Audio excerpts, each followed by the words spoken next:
So everybody has their favorites, and they're always based on color. Color. So Sarah, as you can see, she is always picking up the purple collar. Her favorite emerald purple collar left yesterday, so she's got purple. Ava, which one is your favorite? This one and light green. Pink. We have a princess pink and emerald's litter, so light pink is Ava's favorite. And Nady? Nady, is orange your favorite? Yeah, orange.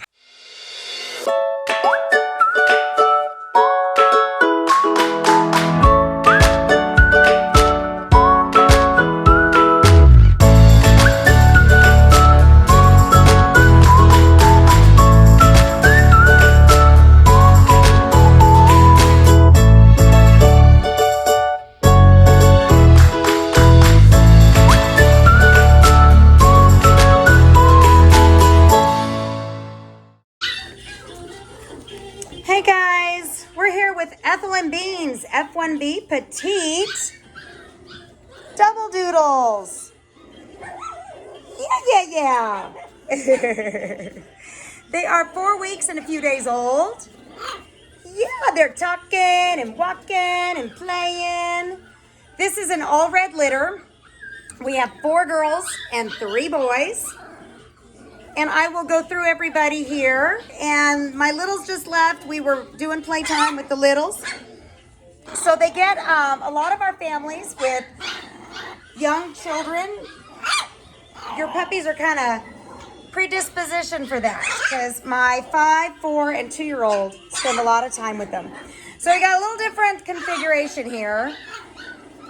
We got an L shape today, and we moved all the benches over, and so we're just doing a little different. We have puppies that have been going home in our emerald litter, so everybody gets their own special space right now, and after they go home, things will be configured again. That's one thing I like about these playpens, guys. You can just buy all these panels and redo it. Who's talking? Who's talking? Hey, buddy. No. Come here. Come on. You got a lot to say, don't you? You come here, you sweetie. You come here. Look, Greenie's playing. And Lime Green is licking. All right, so let me start with the girls here. We have Lime Green Collar Girl. And she is a dark red, curly coat, little bit of white on the chest. Yeah. Then we have another curly purple collar girl. And she's also a dark red. And these are really deep red colors. They're not much of a fading, and you truly can see more red than the teddy bear in those. Okay, so let's see, 2, 3. Are you pooping, or are you just standing there kind of weird? I think you're pooping. I don't know. You're backing up for us. Okay. Say we're not pooping. We were just standing weird. This is light pink collar girl. And she is also a dark red, but she's a wavy coat. And it's your typical doodle, ragamuffin, shaggy, I forgot to brush my hair coat. No white on her chest. Yeah. I suppose if you stand them together, well, they're pretty equal in the color. And then our turquoise collar girl, who lime green has kind of taken over in size over turquoise. Turquoise was the biggest, and now she's not quite as big. So turquoise girl has that chocolate nose, more of a labradoodle face, and she has a wavy coat, but it's a little shorter. And so we're watching that to see how long that gets. But definitely going to be a shaggy look. I just don't know how long. And look at those long ears and a little tiny spot of white on the chest. Come here. Are you scared? Are you scared? And you're always right here licking. You're a love bug, aren't you? Yes, you are. Who's saying no? Who's saying no? Yellow is talkative. I'm going to put yellow right here, and we're going to look at the boys now. Yellow is probably the lightest color, but still like a medium red. Kind of has that white tipping, which makes it look like a shimmer. Curly coat, thick curly coat. So these are a little different from our F1 double doodles.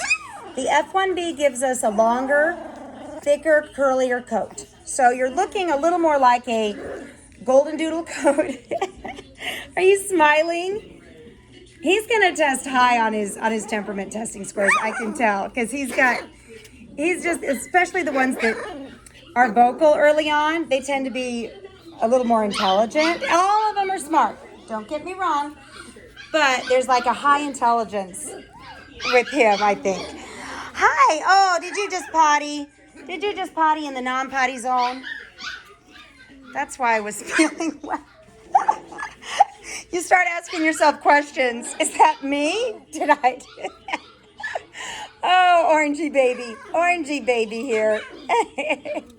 He is also a nice medium red. He has a curly coat. Little bit of fleece in there too. Let's see. Not really, no white. Just a little lightning under there, but not really white. Look at you. Look at you. Okay, so some people are A-okay with licking. And I am perfectly fine with licking like this. When they start licking my face when they're older, that's when I say no.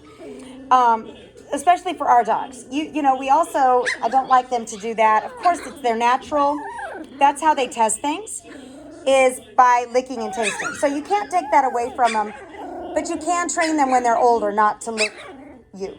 And I do that because we do have a lot of people that come with saliva allergies, and that can be a deadly thing. So, and for instance, our service dogs in the hospital and the elementary school systems, they're not allowed to lick either. So this is something that they can be taught not to do as they're young.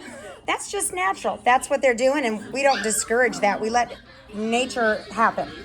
But when they get a little older, especially when they start going for my face, that's usually when I start discouraging. No, we're not going to do that.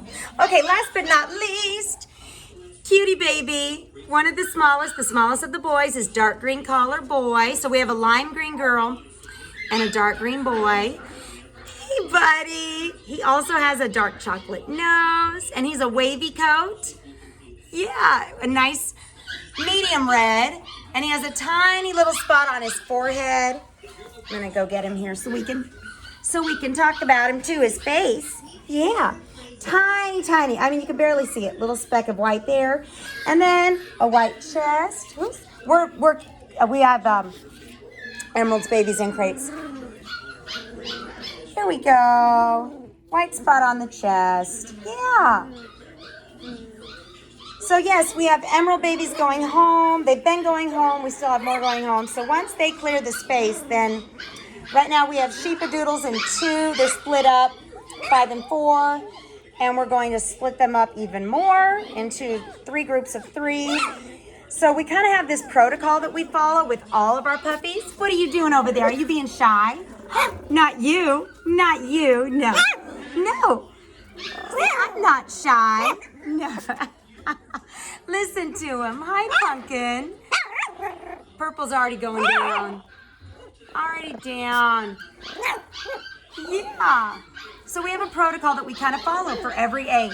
So it's just kind of, we don't really think about it much anymore. We just do certain things at certain stages. And it's been working for us over the many years. So yeah, this group is going to remain together. And they stay together until they're weaned.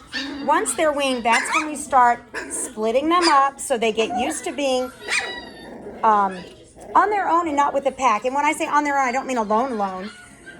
That's not until the final few days that they start spending. Of course, they're in their crates along, but they're not alone.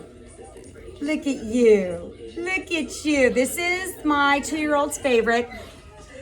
I tend to put colors on the same type of dogs. So for instance, you'll see if there's a wavy coat, most blocky head wavy coat females get a turquoise collar. Usually the smallest female gets purple. The next to the smallest usually gets light pink. There's like an order. Curly boys are usually yellow. Orange are usually wavy, but I don't have another wavy. And small, sometimes I do big dark green, but wavy coats are usually green. I have a little way that we normally do things, and sometimes I deviate. But anyway, Anywho, she's over here. We're gonna see how she warms up later. I think she wants to be, yeah, over there getting ready to go down night. What are you trying to catch?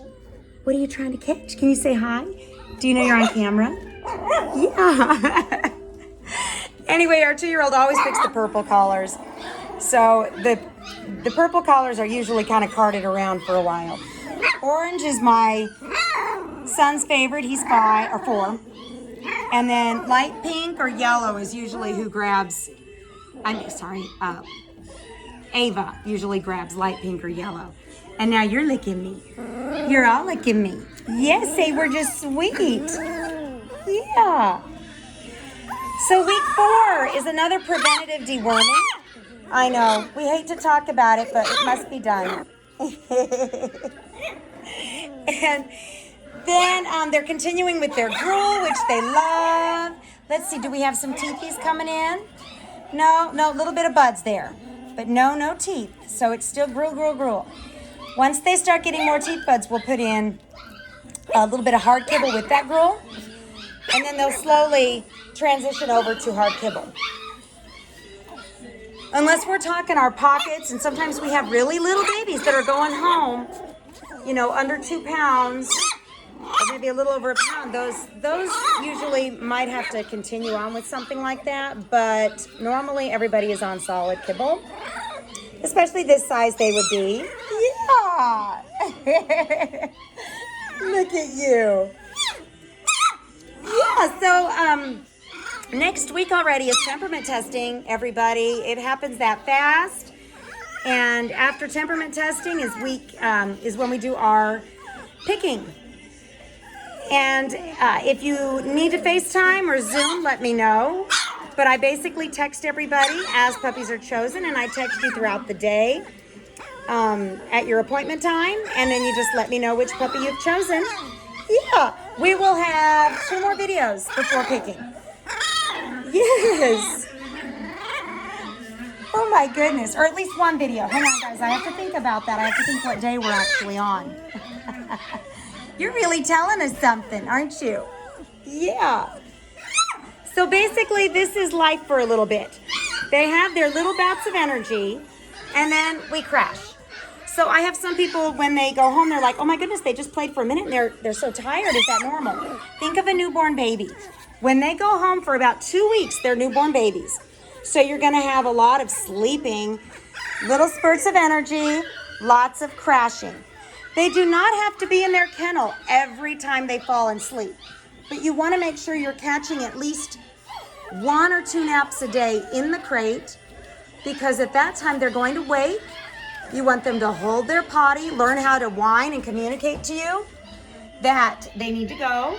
And then you're going to be using your potty training bells to show them where to potty, and they're going to ring those bells and let you know they have to potty. So, yeah, isn't it exciting? Exciting. So the crate is important, but because they fall asleep so much during the day, you don't have to have them in their crate every single time they fall asleep. But you do need to realize that as soon as they wake up, they're going to potty. So don't put them to sleep on your bed or your couch or your favorite rug if you don't want potty on there. If you're sitting there holding them, just know as soon as they wake up, they have got to go to potty immediately. A potty pad in their area is just fine. We still call that success. If you can make it outside, that's the best thing to do. Yeah. In your suggested supply list, I have a link to where I get a lot of our stuff. And I like the Iris playpens. They have taller ones that are more of they're shorter, or not as wide, but they're taller. So not as wide, they are taller. And I typically like those better. But if your dog is not very big and is not a climber, then the 24-inch works just fine. For this litter, they're petites, so I think your 24 inches is going to be just fine. I will let you know if we have a climber. If you're trying to get things ahead of time before we know if we have climbers, then you might want to go ahead and aim for the taller one. Yeah. So that's basically it, guys. I'll let you watch them for a few seconds. They're heading down. It's crash time. And we will talk to you next week. Bye.